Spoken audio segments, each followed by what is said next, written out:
to pop that over on the desk. I'm looking and I've seen the very person I was looking for has just walked into the room right now. There are no breaks, there are no comfort breaks, there are no loo breaks, there are no coffee breaks, because we are about to welcome to the stage our final speaker for today, the keynote speaker, the person that we've been waiting to walk into this room, who is about to tackle probably not the final taboo, maybe not even the biggest taboo, but certainly a taboo that is very much present in the ESL classroom. Your clicker is over there. Your audience is right here. Just a reminder that at the end of Hugh's presentation, we are doing the raffle, the bit that many of you look forward to, including your chance to win lots of prizes, including your entry to next year's conference. I see people are whizzing to the front. They're wanting to take their seats. They're wanting to get ready for Hugh's presentation.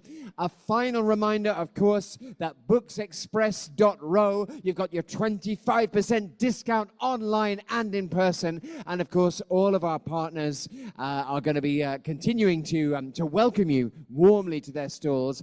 But for now, please, for the final time in this live face-to-face conference today, please put your hands together, raise the roof for HUGH DELLAR. Thank you very much. I don't think I've ever heard anybody speak without breathing for quite as long as Desmond does. If there's anyone sort of keeping track and maybe wants to write to the Guinness Book of Records, you know, like talking without breathing for 3.5 minutes or something. Hi, thank you so much to so many of you for still being here. I realise it's been a long day. So, what I'm going to be talking about today, I think is still very much of a taboo in many, many contexts. And I'm going to begin just by trying to find out a little bit whether or not this is a taboo for you in your context. So, can I just ask you just quickly, with the people next to you, just a few questions for you. When you're teaching, do you use your own first language in class? If you do, what do you do with it? If you don't, what's brainwashed you into thinking you shouldn't? Do you ever make use of translation? Does your school or institution have an official policy? Okay, can I just give you like 2 minutes? It's the last bit of work you'll be asked to do today. Okay, I'll come round and have a quick listen and then we'll go straight into it.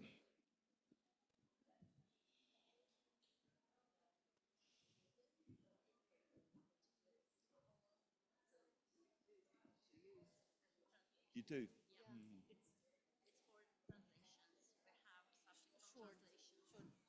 Okay. Okay. Is that a nationwide thing or is that a school thing? Or? Okay, that's interesting. Okay, that's interesting.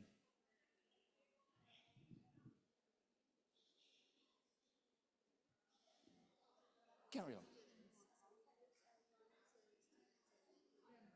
Yeah, okay.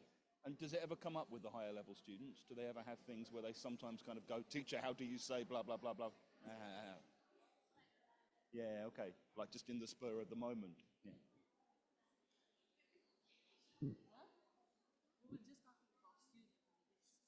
Yeah, exactly.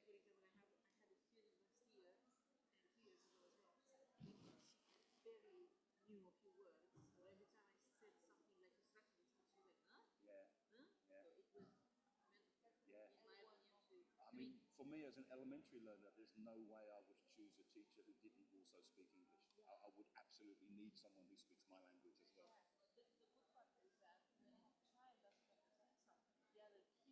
We'll often translate for them.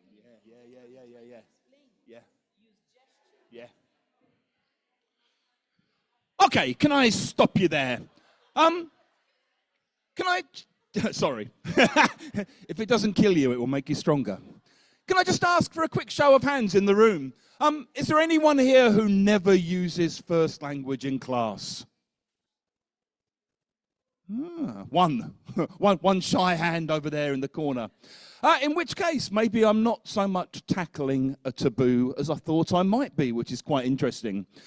Maybe Romania's in a different place to many other countries out there at the moment. You might think that I'm an unusual convert to the idea of translation in language teaching because I'm a native speaker for my sins. I mostly teach multilingual classes and I'm based in London. And as such, maybe being a sort of evangelist for using L1 in the classroom doesn't sound like a natural thing for me. And it's actually been a kind of long, slow, winding road for me to get to a point where I understood the value of translation. Like a lot of people, native speakers, I ended up becoming an English language teacher by doing a kind of 1 month course, a CELTA course, back when it was called a C-TEFLA course. And on that course, there was absolutely no mention whatsoever of first language. Basically, it was almost like first language didn't exist. We weren't told anything about how we might respond to first language or we might use it. The first 2 books I read about language teaching were Jeremy Harmer's The Practice of English Language Teaching and Jim Scrivener's Learning Teaching. And in the Scrivener book, again, I went back recently and checked it, there's absolutely nothing in the book about L1. It's just like it doesn't exist. In the Harmer book, it mentions first language a little bit in the section on vocabulary. And it says, translation can be an easy and useful way of explaining meaning. However, you should be careful because students may become too reliant on it and may want you to use it all the time. So basically the message is, don't make life too easy for students. Life must be hard. Things must be difficult. What then started to happen was, when I was teaching, my first proper teaching job abroad was in Indonesia. And because I'd been told, basically, you must do everything in English, first language doesn't exist, I started to do this kind of weird thing. So I'd be teaching a TOEFL class to a group of Indonesians. And I remember one very particular class where the word frog appeared in a text. And one of the students went, "Teacher, what means frog?" Okay? So I start trying to explain it and sort of going, it's an amphibia. You're not going to know the word amphibian if you don't know the word frog. It's a small green animal, lives in the water and lives on the land. And the students just looking at me like, no idea. And then I start thinking, my God, maybe they don't have frogs here. So then I'm like, I'll draw it. This is pre-internet days, pre-mobile phone days. So I do a really shitty little drawing of a frog on the board. And the students were looking at it kind of going, tennis ball? So, oh, no. So then I think, okay, I need to start acting this. So I'm kind of crouching down and like jumping up and down and kind of going, ribbit, ribbit, ribbit. I later found out Indonesian frogs don't say ribbit, okay? They say something completely different. And eventually, one of the sensible people in the room, not me, looked the word up in an English-Indonesian dictionary and shouted out, "Ah, kodok," okay? And the whole class went, "Ah, kodok, ah." And they're looking at me like, what kind of idiot takes 3 minutes? 3 minutes to fail to explain that frog is kodok. I also started realizing that the way I was learning Indonesian myself was basically chunk by translated chunk. I was hanging out a lot with other Western people who'd been living in Jakarta longer than me. They often spoke better Indonesian than me.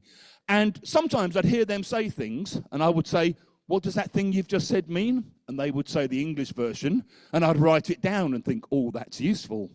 Or I'd think, "I don't know how to say blah, blah, blah, blah, blah. How would you say it?" "Oh, that's super useful. I'll write that down." So I was slowly kind of learning these like fixed questions, fixed bits of language, fixed sentences, translating them from English into Indonesian or from Indonesian into English, and slowly starting to integrate them into my own repertoire. I also started to realize, I think, that words don't always work the same in different languages. So I went to watch a colleague of mine, Carol, who was a really popular teacher in the school, and she was doing a beginner class, and she used to do some of the classroom instruction in Indonesian. And I was kind of a bit surprised by this because I'd never seen anyone do kind of L1 in class. And I remember her saying, "Okay, sekarang mari kita periksa jawabnya." And I was like, what does that mean, Carol? She said, "It means, okay, now let's check the answers." I'm like, okay, that's quite useful. I'll learn that myself. Which one means check? She's like, periksa. So I'm like, okay, periksa equals check. In my little naive mind, I thought English word, Indonesian word must work the same. About 3 months later, I had some Indonesian friends come round for dinner. And we were chatting. I was practicing my Indonesian. And I wanted to say, I'm going to check the food. So I said, yes, sebentar ya, saya akan periksa makanannya. And they all looked at me and went, periksa? And I'm like, yeah, periksa makanannya. Like, check the food. And they all fell on the floor laughing, kind of going, is the food doing homework? So, what? Why would you say this? What are you talking about? And then they said, you can't periksa food, okay? You periksa students or you periksa answers. Like, yeah, but doesn't it mean check? It's like, not here. And I said, well, what would you say? And they're like, lihat makanannya. Like, lihat means look. It's like, I don't want to look at the food, yeah? I want to actually check it and see if it's ready. Yeah, lihat. Okay, if you say so. So I had this kind of sense of word-for-word translation working quite badly, but chunk for chunk or sentence for sentence translation working quite well. Eventually, I left Indonesia and I came back to the UK. And what I started to notice was students in my English language classes having the same kind of problems that I'd had when I wanted to periksa the food. So I remember doing this lesson, a sort of intermediate level class, and we were revising some language we'd looked at about work. And one of the sentences was, he's got a really good job, about 100,000 a year. And half the class started shouting, wins, wins, wins, wins. Like, wins? What? Wins? Wins! And then you realize, like, maybe in Portuguese, okay? And they were doing the exact same thing. They were like, you know, for us, when we're speaking, the word we would use is what we think works as wins in English, but actually you use earns here. I also started realizing that certain kinds of languages produced certain kinds of mistakes because people were doing this word-for-word translation. So my Japanese students would say things like, I had a bad weekend, I was stolen my wallet, okay? Which is a direct translation from Japanese of, I had my wallet stolen or someone stole my wallet. I'd do tutorials with my Spanish or my Italian students, and they would say things like, is a course very interesting, okay? Again, translating directly word for word from L1 to L2. So, all of this led me to this place where I kind of started to think about using first language, but I didn't really have any principles or any guidance for how I wanted to use it in the classroom. Then, about 15 years ago now, we started writing the first edition of Outcomes, the Nat Geo series I've written, co-written. And we wanted to have this little section where we basically encouraged people to notice these little kind of lexico-grammatical patterns, okay? So we had a reading which had known as, and I thought, well, there's loads of little patterns around known as. You've got like Mongolia's known as the land of the horse, Shanghai's known as, aubergines are also known as eggplants, areas known for things, well known for things, known to do something, very few details are known about. And I started thinking, well, how can we get students to notice this stuff? You may have noticed this theme of noticing cropping up quite a lot today, yeah? Schmidt basically said once that noticing doesn't guarantee that you will acquire the language, but you're basically not going to learn certain bits of language unless you do actually first notice them. Rod Ellis talks a lot about the importance of drawing students' attention to items that don't conform to their expectations because of their beliefs about L1 and how they think English should work. And as a result, they don't notice these kinds of things. So we wanted to do some kind of exercise in the course book to help students to notice things. Noticing's obviously very, very important because I think in many ways it's one of only about 4 or 5 things that you really need to do if you're going to learn a piece of language. You need to hear or see the new piece of language. You need to understand or be helped to understand what the language means. You need to pay attention to some aspects of the language. You need to notice certain features of how it's being used, if it's being used in a similar way or a different way to how you might use it in first language. You need to do something with it, use it in some kind of way, and then you just repeat these steps again and again over time with new bits of language. So noticing plays a really key role in helping students to learn new language. The problem we had was, how do you get people to notice? And as a teacher, how do you know that they've noticed? And how can you test that they've noticed? So initially, what we tried to do was we had this. Which patterns can you see in these sentences? So we had this thing in an upper intermediate book, little patterns around the word hardly. It's hardly the same thing. Hardly an instant solution then. It's hardly surprising people are concerned about it. And what we did initially is just give these to students and say, okay, in pairs, what patterns can you see? We realized quite quickly this didn't work very well, because what happened is students kind of look at it and say, hardly. And you go, yeah, okay, but what patterns? Hardly the same thing. And they would just kind of repeat the sentences. And I realized quite quickly that I didn't really know what kind of answers I was expecting from them, okay?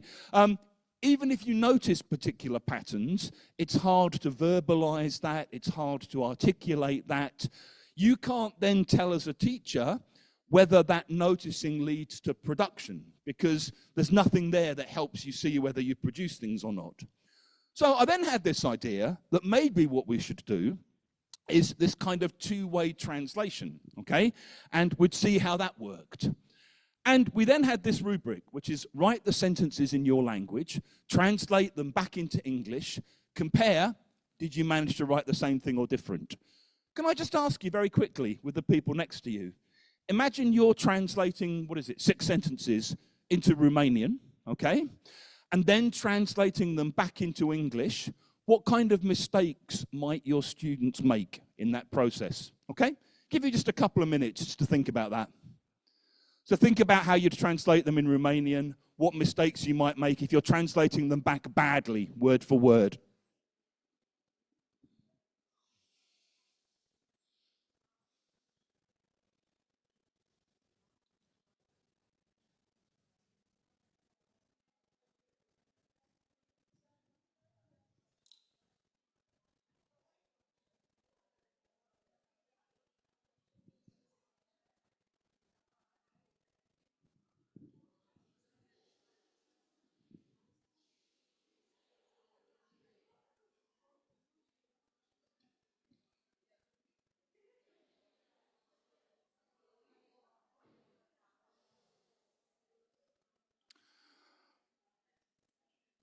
Okay, can I stop you there? Slightly gentler, okay, to stop you. I had a French guy in this class that I was first started to do this with, called Jérôme. And Jérôme was one of those weird students who'd basically got to upper intermediate by speaking his own first language in English. And he spoke a very French kind of English. So he would say things like, for me, it is not important to study the grammar because all the people with whom I am speaking are saying to me I'm comprehensible. Okay, and I would say, you mean you don't think you need to study grammar because everyone understands you? This is what I am telling. And the problem was, everyone understood him because he was comprehensible, okay? But there's no way he was going to pass Cambridge First Certificate speaking like this. And what I realized was he hated translation. So I suggested we start to do this translation exercise. And Jérôme got very annoyed and said, this is a stupid exercise. It's the same in French. So it can't be the same in French because it will be in French, okay? Jérôme, listen, just take one sentence, okay? Take this sentence, hardly a day goes by without hearing one of those stories. Just translate it in French. He got very annoyed and went, oh, this is very stupid. He wrote the translation, so give me the paper. So I took the paper, put it in my back pocket. It's like having a weapon when you're going to a fight, you know. And I just kept this until next lesson. Next lesson, Jérôme came in. I said, okay, Jérôme, listen, remember that sentence you translated? There it is. If you can tell me the exact English translation I will never ask you to do this stupid exercise again. And he looked at it and said, oh, this is very easy. Hardly a day is passing without that I hear one such story. Okay? I think was what he said. He was like, are you sure that's the English version? Okay? It is equivalent. And then you show him the English version, and it was one of those kind of light bulb moments where he sort of went, ah. So same or different, Jerome? And after this, he became a kind of convert, and he would sort of religiously translate every sentence you gave him, and he passed first certificate.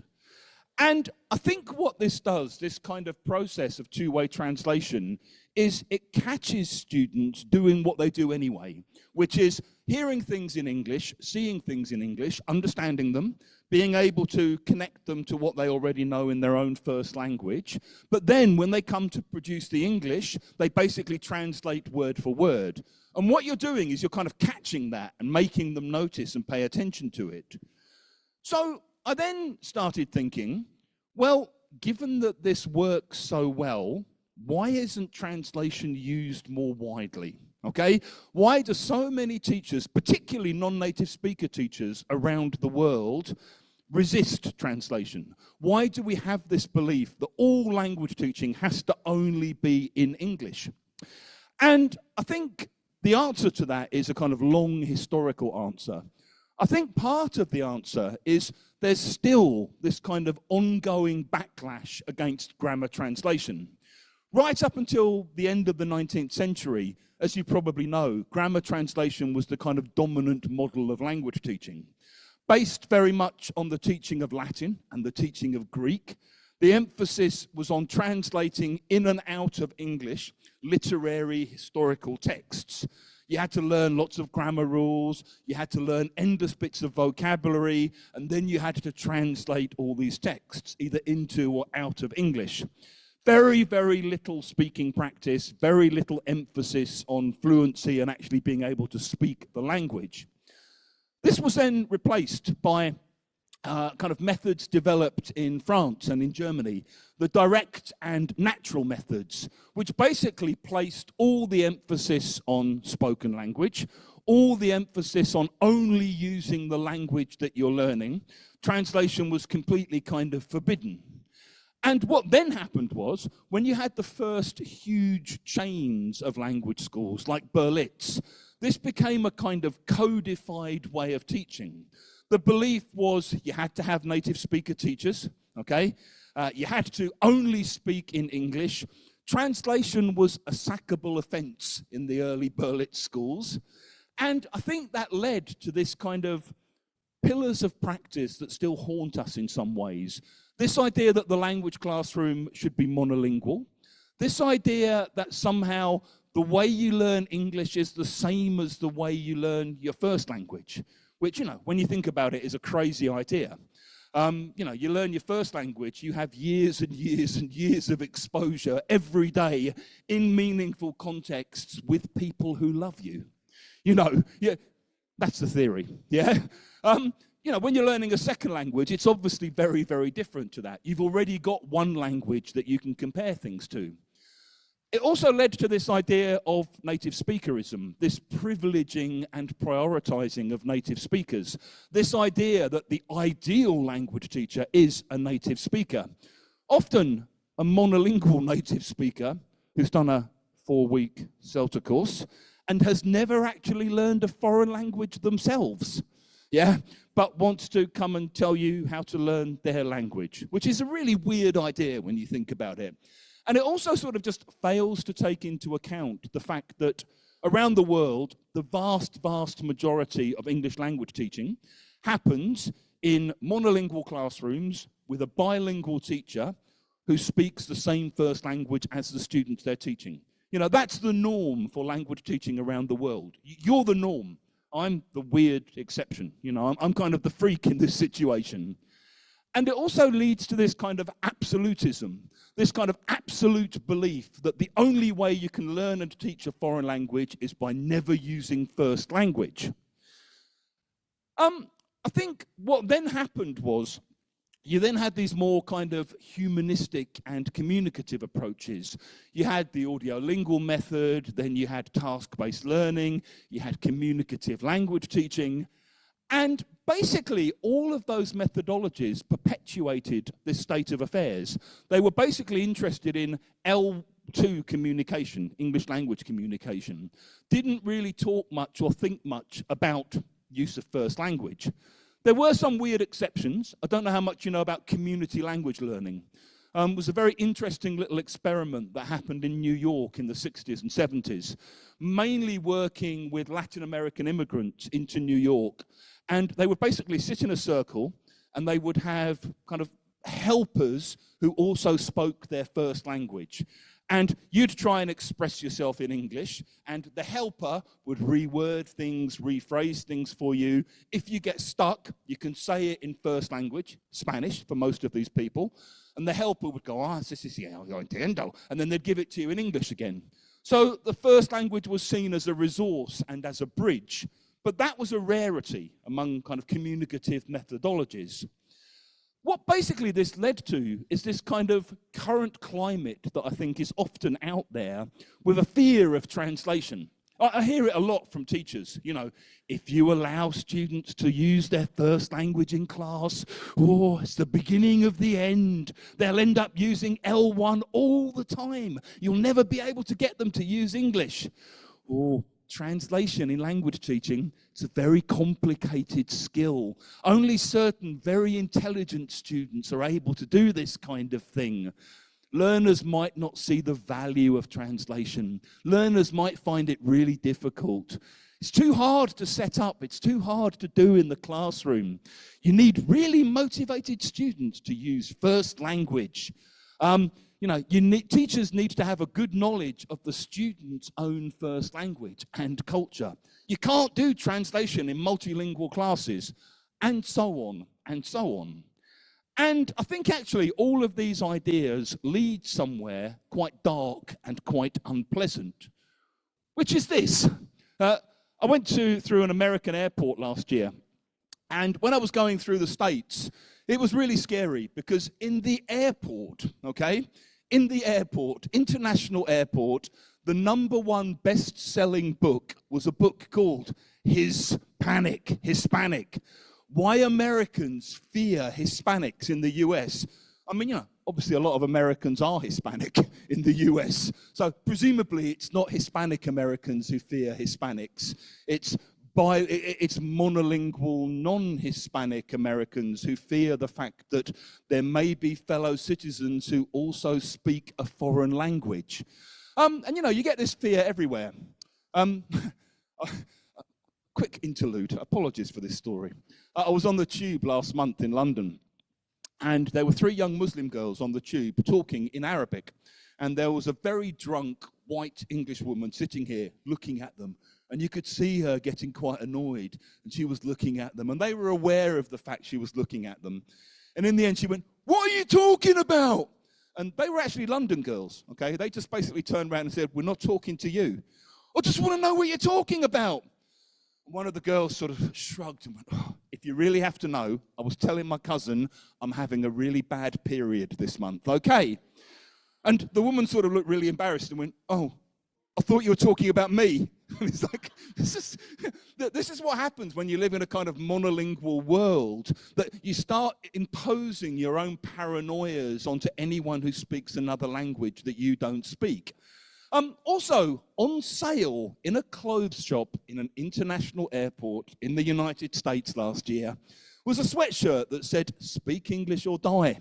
Charming. You know, what a lovely positive message to send to international visitors coming through your country. And I guess what I worry about is that this is the kind of logical endpoint of this idea that everything must only happen in English, and that if you have another language, we must sort of somehow erase that in our teaching and in our classrooms. Actually, as maybe you've noticed, I kind of actually believe there are many, many good reasons for using first language in the classroom, okay? A lot of them are evidence-based. There's a great piece of research by Laufer and Gersay, I'm probably mispronouncing that, from the early 2000s where they did a very extensive study of vocabulary learning. And they had 3 different groups, and they looked at different ways of teaching vocabulary. One of them was basically just students guessing from context and trying to work out meanings.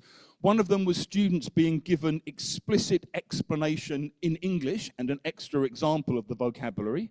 One of them was being given an explicit explanation, extra examples, and using translation and L1 comparison. Guess which one was most effective? The last one, basically, by a long way. What they found was, in terms of ability to use the language, in terms of ability to remember the language, being able to use and compare first language helped retention and helped usage. I think on top of that, just translation is a really common real-world activity. We all do it all the time, actually, yeah? I was talking to someone earlier who was telling me they have some Ukrainian kids in their class who came here as refugees. And what started to happen is the kids have picked up Romanian really quickly, and sometimes when the parents come to the school, the kids have to do this translation. I mean, I see this in London all the time. I see kids kind of going, yeah, Mum, what he just said was in first language. And then the parents say something in first language, and the kids then say, yeah, my mum wants to know why you're giving me so much homework. They often do this kind of, it's a really normal thing to do. And, in a way, being able to translate is a definition of competence. If we went out for dinner tonight and there was a menu only in Romanian, I would be really surprised if you weren't able to translate it for me. It's like, what kind of English speaker are you when you can't translate a menu? Maybe you're just pretending to speak English. It's a very, very authentic task, being able to translate things. In many ways, translation makes the world go round. I think of all the amazing books I've read in translation, yeah? You think of how the European Union works, how international diplomacy works, all of that stuff works through translation, yeah? You think of how all the best sort of selling, most widely used language learning apps work. They often rely on translation. I think also kind of relating second language items or equivalents to first language items, whether you like it or not, is a common learner strategy. Yeah, even if you ban translation in the classroom, the students are still doing it. They're just doing it underground. They're kind of going, what's frog?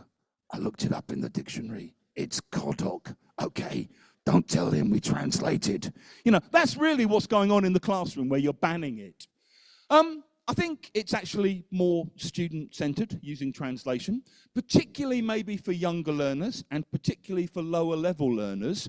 Just recognizing that the first language exists, it is a really kind of, encouraging or positive kind of thing. Often, as I said, it's just the most effective way of getting what you need to get done.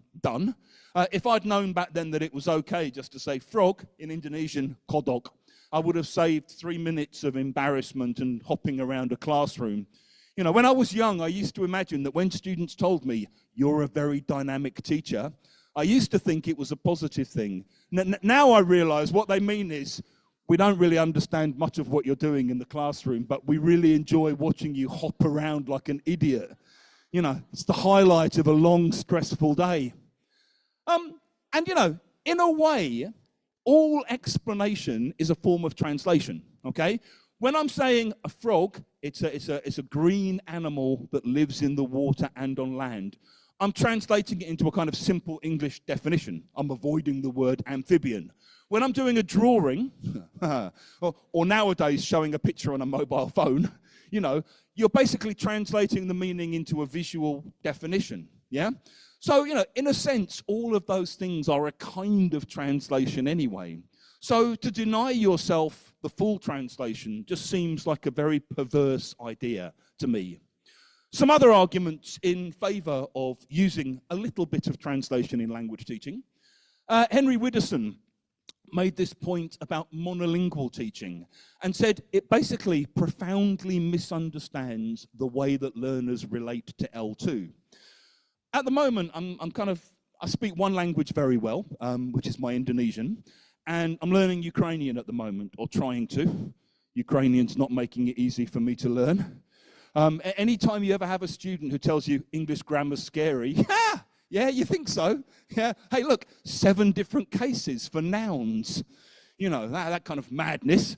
And again, at both levels, I still use translation. So with my Ukrainian, I mean, I'm kind of A1, A0, moving towards A1. The idea that I would have a teacher who didn't also speak English seems crazy to me. I mean, there is no way I would want a teacher who didn't speak English as well. A lot of the time, I can listen to very basic conversations in Ukrainian, and I can tell you in English what I heard, but I can't remember the exact Ukrainian. I can just say, she's a journalist and her husband is a teacher. You know, I understand that I've heard that, but I can't remember the exact words. When I'm speaking Indonesian, most of the time I'm quite comfortable, and I don't think from English to Indonesian, but sometimes I'll be having a conversation and I want to say something really complicated that I've never said before. So I wanted to say something like, yeah, at the moment in the UK, we have a first past the post system, and lots of people think it's undemocratic and that maybe we should have a system of proportional representation. I've no idea how to say that in Indonesian. So the only choices I've got is to ask someone who speaks both languages better than me, or to look it up in a dictionary and try and work it out. Sometimes also I'm speaking Indonesian with people and they'll say something and I'm like, I don't understand what that means. And, you know, of course I can say, can you explain what that means? And maybe that works. Sometimes if they speak both languages, they'll just tell me, oh, that's proportional representation in English. So, you know, all the time relating new language to your first language is inevitable. And sometimes, even when I'm teaching teachers, I mean, with the language school I run online, I work with a lot of English language teachers. Sometimes they share a first language group. And even then, sometimes they're super fluent, they're post-proficiency, most of them. They'll still sometimes say, how do you say blah, blah, blah, blah, blah in English? And there'll then be a long discussion. Sometimes there's no translation. I was asked recently, how do you say in English, the little window inside the big window that you open to let air in? So I have no idea what that is, okay? Well, in Ukraine, we've got these little windows that we open in the big windows to let air in the summer, and we've got one word for that. What do you call it in English? It's a little window that you open in the big window to let the air in. Not a clue, never seen one before. So, you know, you have these discussions. Sometimes they work, sometimes they don't work. Sometimes it'll be an idiom or something like that, and people will have a discussion about the best way of saying it in English. I think whatever it is you're learning, you build your knowledge of what you're learning on the old knowledge that you already have. By the time you get to advanced, of course, you've got a lot of English knowledge to build on, yeah? So you can add to that more easily. When you're elementary, what you're building on is your language, your own first language knowledge, yeah? You know, if you don't speak another language and you're learning English, of course what you're going to be doing is always comparing and contrasting and thinking how what you're learning relates to what you already know. That's how all learning works. You know, learning works by building on what you already know. And I don't think language teaching should be any exception to this. So this then brings us to a question, which is, if you're going to use translation, what is it that you're translating? Okay? What kind of model of language do we need to be thinking about? In a lot of course books, the dominant model of language is grammar structures and single words. And actually, those are the worst things that work with translation. As we've seen with, you know, frog works okay if you're translating it. Frog is kodok pretty much all the time. Czech, priksa, works much less well. You know, sometimes Czech is priksa, sometimes it's not. So translating single words can be very problematic. Also, translating grammar structures can be very problematic. I mean, if I'm thinking in Indonesian, there's basically one way of expressing the future. You just put akan in front of the verb. So whereas in English, you've got things like, I'll go there tomorrow. I'm going there tomorrow. I go there tomorrow. I'll be going there tomorrow. All of which are kind of slightly subtly different and used in slightly subtly different contexts. Well, if I translate that into Indonesian, that's just saya akan pergi ke sana besok. You know, all four of them are the same translation. So translating grammar structures doesn't work very well. Translating single words doesn't work very well. What does work is translating collocations, translating chunks, translating little patterns, little fixed bits of language. In other words, a kind of lexically oriented way of thinking and looking at language works much, much better when you're translating. So for me, kind of using translation in the classroom implies embracing this way of thinking about language that sees grammar and vocabulary as always being intertwined and always being dependent on context. So you might be thinking, okay, fair enough, what do you actually do in the classroom? So all I'm going to do is just share with you a few things that I do with my own students, sometimes depending on level, sometimes depending on various other factors. But these are basically just things that I've done over the years that work using both languages. The first one is just a really kind of obvious thing, which is you come into class and the students are busy having conversations in first language. Okay? When I used to work in Jakarta in Indonesia, this would always happen. You'd walk in and the room would be really buzzing and everyone's speaking Indonesian. Well, in that situation, you've got two choices. You can either kind of go, stop, no more first language, English only. Or you can think, we've got 5 minutes before I'm supposed to start properly.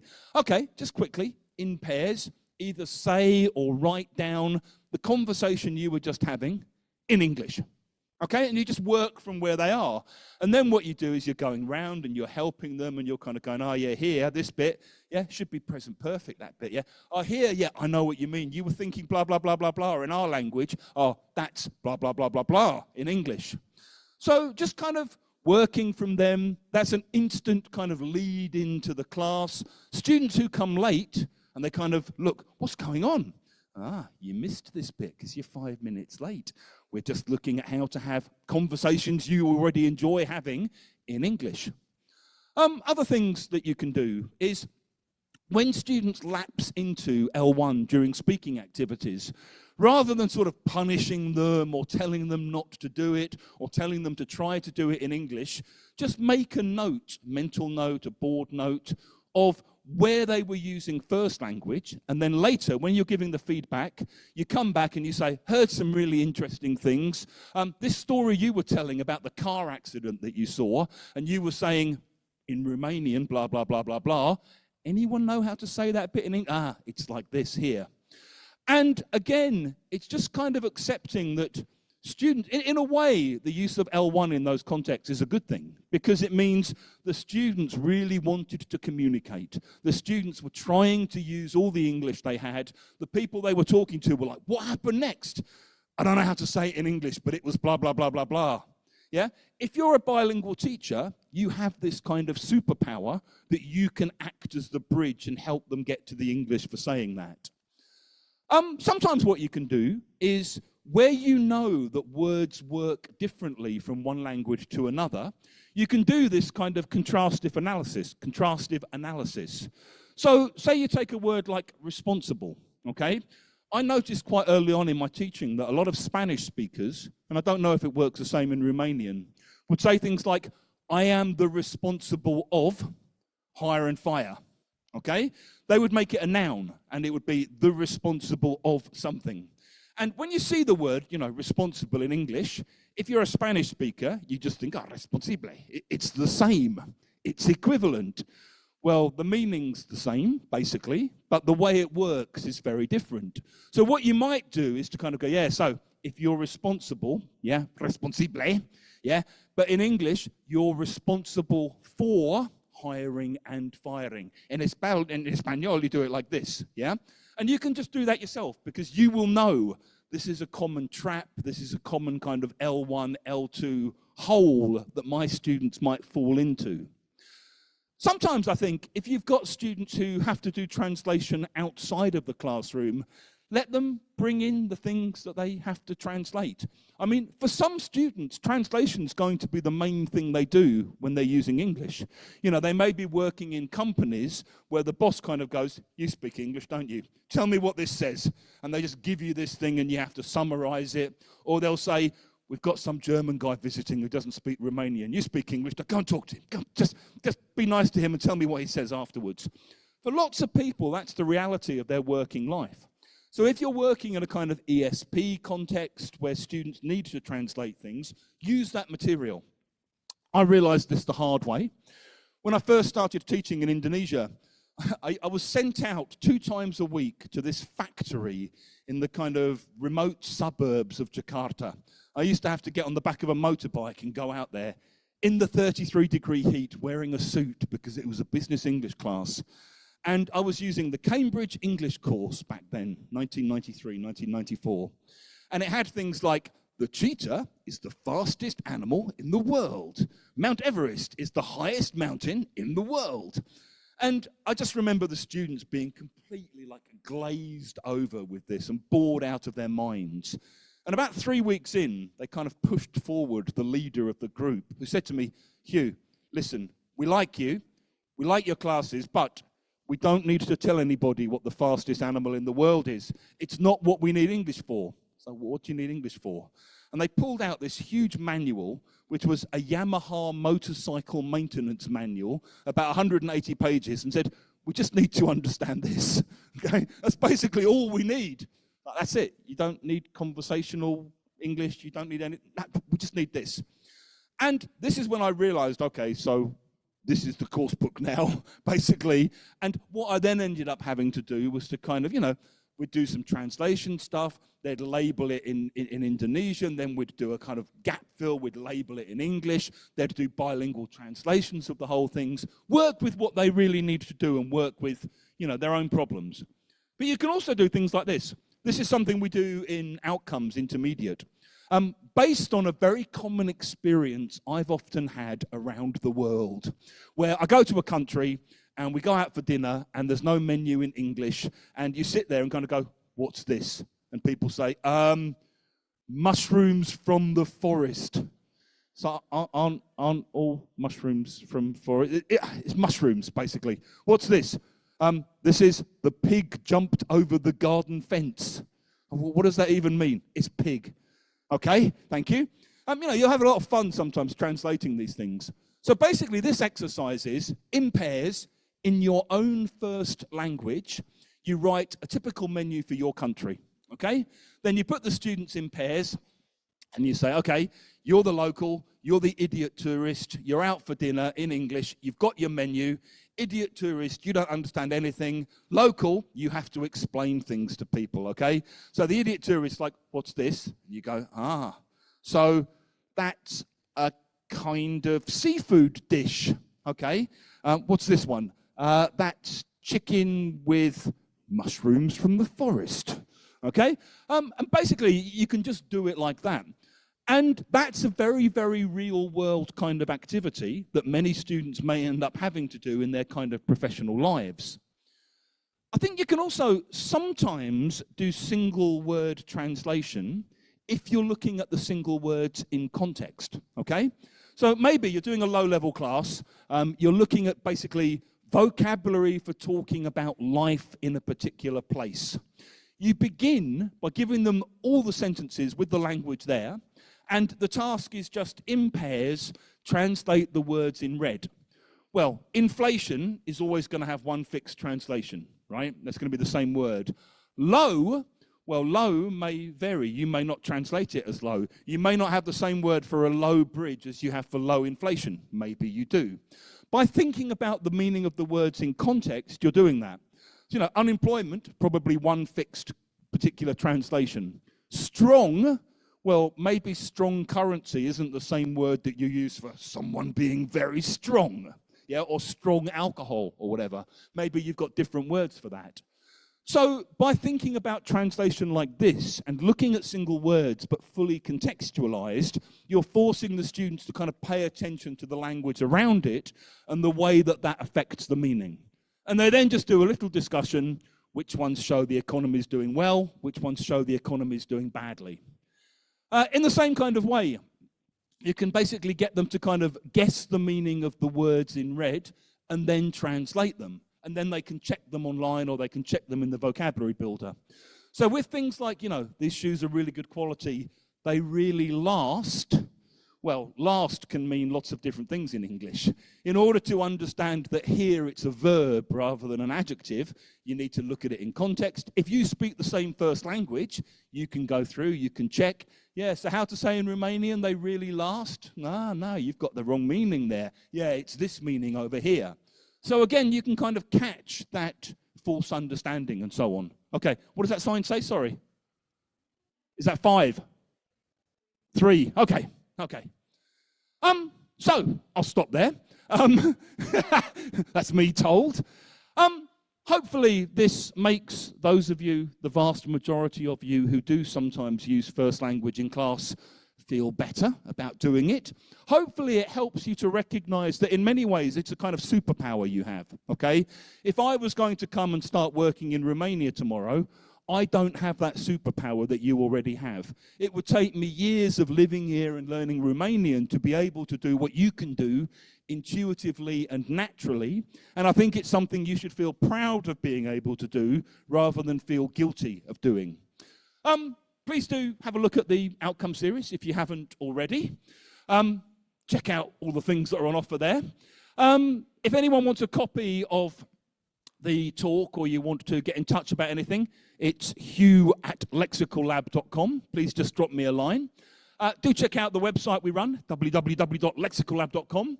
And if you're on Instagram, please find and follow. It's HUGH_DELLAR. Thank you all very much for your time and for your attention, and enjoy your superpowers.